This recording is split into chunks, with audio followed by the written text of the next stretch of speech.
Midnight Mass is Mike Flanagan's 2021 horror series on Netflix. The plot centers on Crockett Island, a remote fishing town that has outlived its glory days. Everything on the island is weathered and worn, including its inhabitants.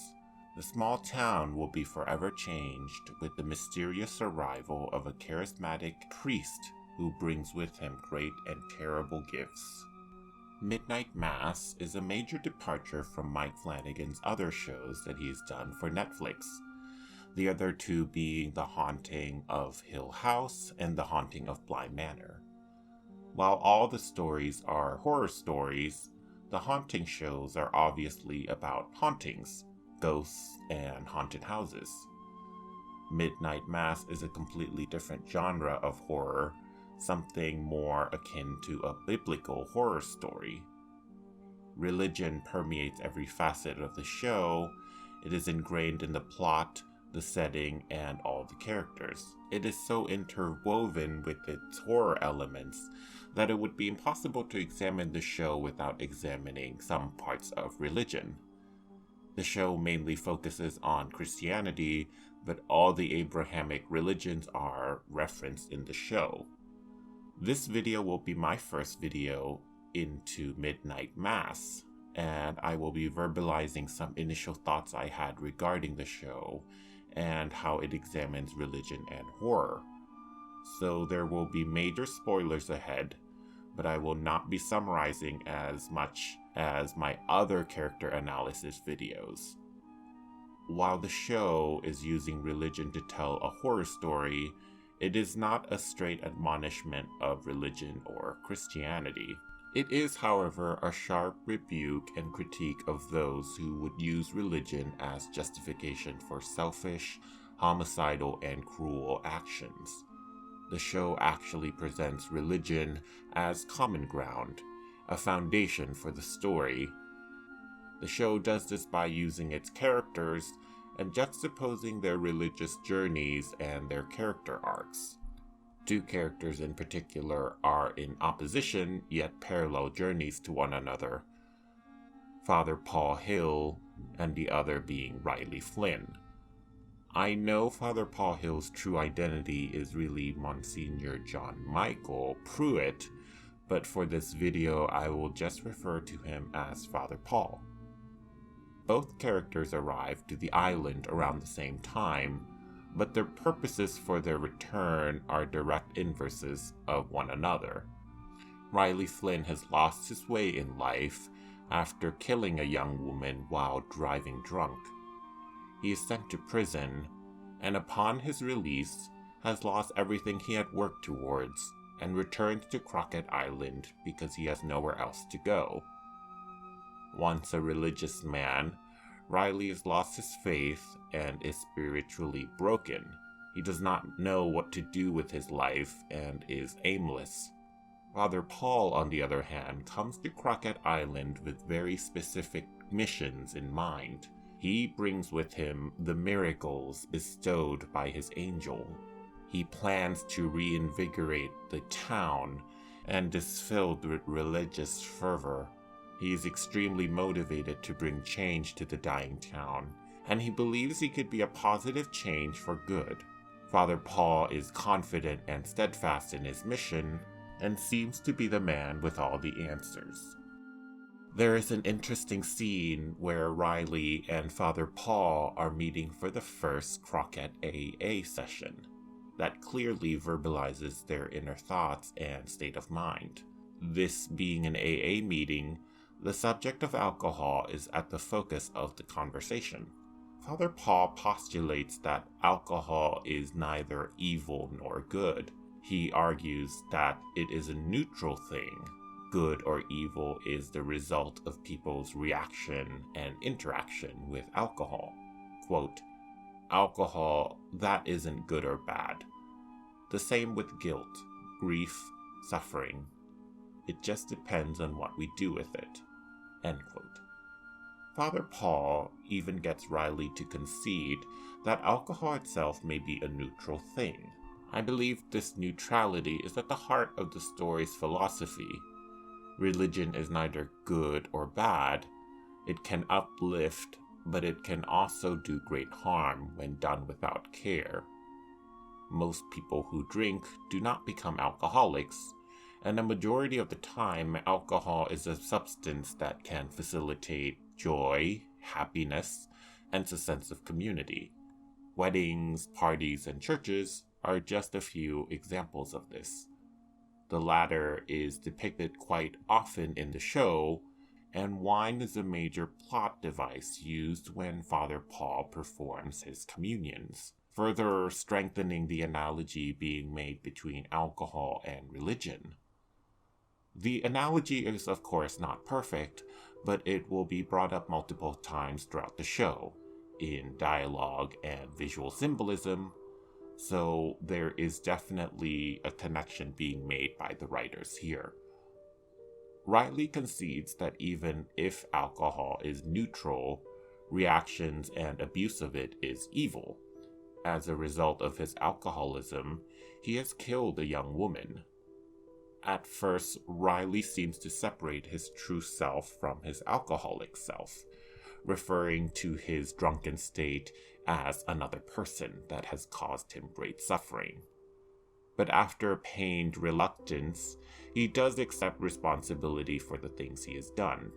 Quote, "There is a saboteur inside of me, and I always thought, we'd work it out. We'd learn to live with one another, because he really wouldn't hurt me. Not me. I fed him, so he wouldn't hurt me. And then one morning, I woke up and found out he killed someone. I killed someone." End quote. Riley cannot reconcile his religion with what he has done. He had killed someone due to his own actions. Intentional or not, his alcoholism led to the direct death of an innocent young person. Riley cannot accept that if there is a higher power, a God, that said God would allow for such suffering of such a large scale to happen to innocent people every day all around the world. Father Paul tries to console Riley by saying that there is nothing in the Bible that negates personal responsibility, but that God can find ways to turn human evils into something good. One of my favorite things about the show is its poetic irony and symbolisms. We are heading into very heavy spoiler territory, so please click away if you have not checked the show out for yourself. As Father Paul becomes more and more dependent on the angel's blood, he begins to act more and more like an addict. He physically needs to consume blood to sustain himself. He becomes more and more of a recluse and has to hide his affliction from his congregation as his physical symptoms become more and more pronounced. It starts with bouts of illness and hunger from not feeding on blood, to later collapsing in front of the whole church. Father Paul exhibits signs of what seems like withdrawal and dependency. This even leads him to murdering Joe Colley to consume his blood. Later, he even admits that he does not feel any guilt for the killing. Riley, however, is unable to forgive himself and constantly feels bad about killing the young woman. His life is essentially destroyed, and he never recovers. Father Paul, on the other hand, goes about his day after the murder of Joe Colley as if nothing had even happened. Riley begins his own path to redemption and recovery by reaching out to those around him. He begins with his own family, and he slowly mends his strained relations with his father, mother, and brother. He then begins a very supportive, healthy relationship with an old flame, Aaron. Their relationship is not based on sex or even all that much of a romance, but one of mutual respect and shared grief. He is a great comfort to Erin in her time of grief, even agreeing to pray with her when he had already announced his faith. Riley even begins to encourage and befriend Crocket's resident drunk and outcast, Joe Colley. Riley is one of the only people who seem to treat Joe with any sort of respect and is willing to be seen with him in public.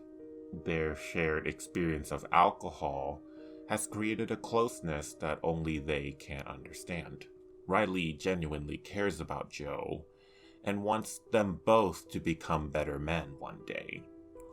This is such a major shift in the story, as Father Paul initially seemed like, from his outward appearances, to be the self-actualized wise man, and Riley seemed to be the miserable wreck. This is, however, far from the truth, as Riley begins to come to terms with his loss of identity and religion. He begins to forge his own path to enlightenment and self-actualization. He reforms his own thoughts on life, death, and the universe. Riley chooses selflessness to help others because it in turn heals himself. And at the end of his story, he chooses the manner of his own death as a form of penance, but also as a form of redemption. Riley does not want to die. He is in fact quite scared of it. But he chooses to die so that Aaron can see the truth and potentially can warn others of the truth that is happening with the angel. Riley brings Aaron onto a boat and isolates them in the ocean. This means that Riley will have to face the sun and will have nowhere to go when the sun rises and essentially immolates him.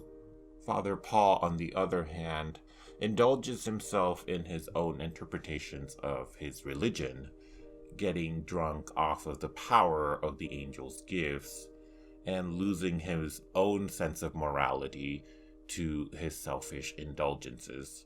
He deludes himself into the belief that he is a biblical figure, ushering the angel to the world. He has become lost in his own interpretations and justifies his own evil actions in the name of said delusion. He shows no remorse for killing Joe Colley because in his mind Joe was a sinner and undeserving of compassion, something that is antithetical to most Christian core tenets. He feeds on Joe's blood, even sucking it out of the bleeding wound from Joe's head, as Joe helplessly dies in his arms. Unlike Riley, Father Paul just gives in to his addictions and kills people to feed his cravings. What's worse, it is revealed that Father Paul essentially only believes in God due to the angel's abilities to restore health and youth. In a flashback, Father Paul explains to the audience that he had lost his faith long ago and only returns to bring the angel to the dying town to restore the vitality of his secret lover, Mildred Gunning, who is suffering from Alzheimer's. This is a huge plot twist because it turns out that Father Paul and Mildred had fell in love and had a secret affair long ago, while Mildred's husband was away at war. Mildred got pregnant with Father Paul's child, but chooses to keep it a secret from her husband and everyone else. She chooses to stay with her husband, who believed that the child was his own. He never finds out about her secret, and even after his death, Mildred and Father Paul never got to express their love for one another freely. To keep up appearances, they maintained their distance from one another and kept a very artificial but cordial relationship. Mildred's health began to deteriorate due to her Alzheimer's, and Father Paul himself begins to suffer from dementia in his old age. The discovery of the angel in the ancient crevasse, gives Father Paul a second chance at life with Mildred, and he brings the angel to Croquette Island, temporarily saving her, but as a result, he dooms the whole island to death, destruction, and immolation from the sun's cleansing light. Father Paul reveals his true desire to Mildred at the end of the story. He wanted a second chance with her and a chance to know their daughter Sarah. In a cruel twist of fate, Father Paul reveals himself to Sarah as being her father. As Sarah begins to comprehend the truth, she is shot and killed by Sturge. As she lay dying, her parents rush to her. Father Paul tries feeding his blood to her to save her life, but Sarah spits it out, refusing the angel's miracle and choosing death instead. This devastates Father Paul and Mildred, both choosing to take Sarah's body to her favorite place as a child and wait for the sun's light together as a family. As the sun rises, Father Paul removes his clerical collar, choosing Mildred and Sarah over his religion.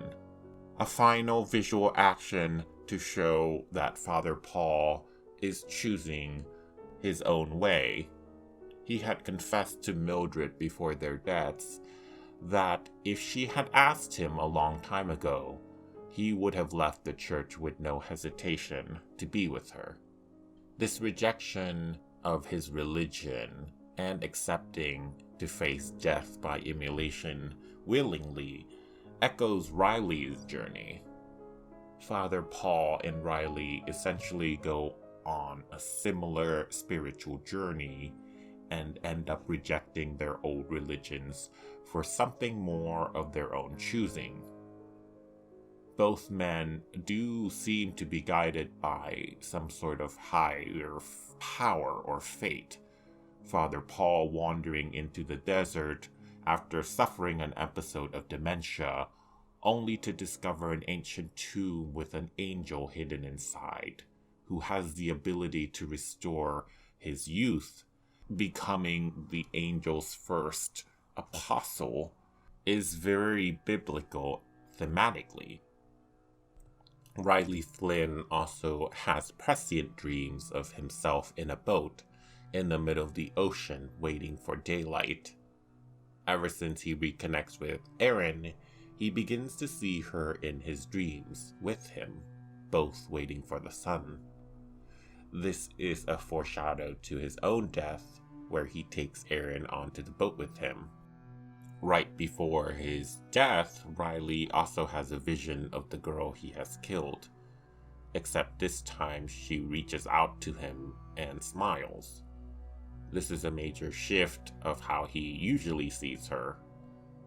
Every night before Riley falls asleep, he would always see a visage of her dead and bloodied body the night she died. Blue and red lights of the police and ambulance vehicles would flicker from her and around her as she stares lifelessly at Riley. This vision torments Riley and punishes him for what he has done. Now, whether this is a self-inflicted pain or visions from a divine is questionable. But the final vision of her beautifully smiling at him and reaching out sympathetically towards him seems very angelic, like a comforting presence as Riley fulfills his final act in life, an act of sacrifice and redemption. Both men chooses their own redemption in the form of self-destruction, a quiet acceptance of doom in the light of a new day. This is, of course, a parable that is quite significant in most religions, that there is a divine power, but the freedom to choose is what gives human life meaning and any significance. Ultimately, Riley Flynn and Father Paul chooses to die with the women they love. trusting in love above all else. Thank you for watching the video. If you liked it, please click the like button and subscribe, and leave a comment. Thanks again.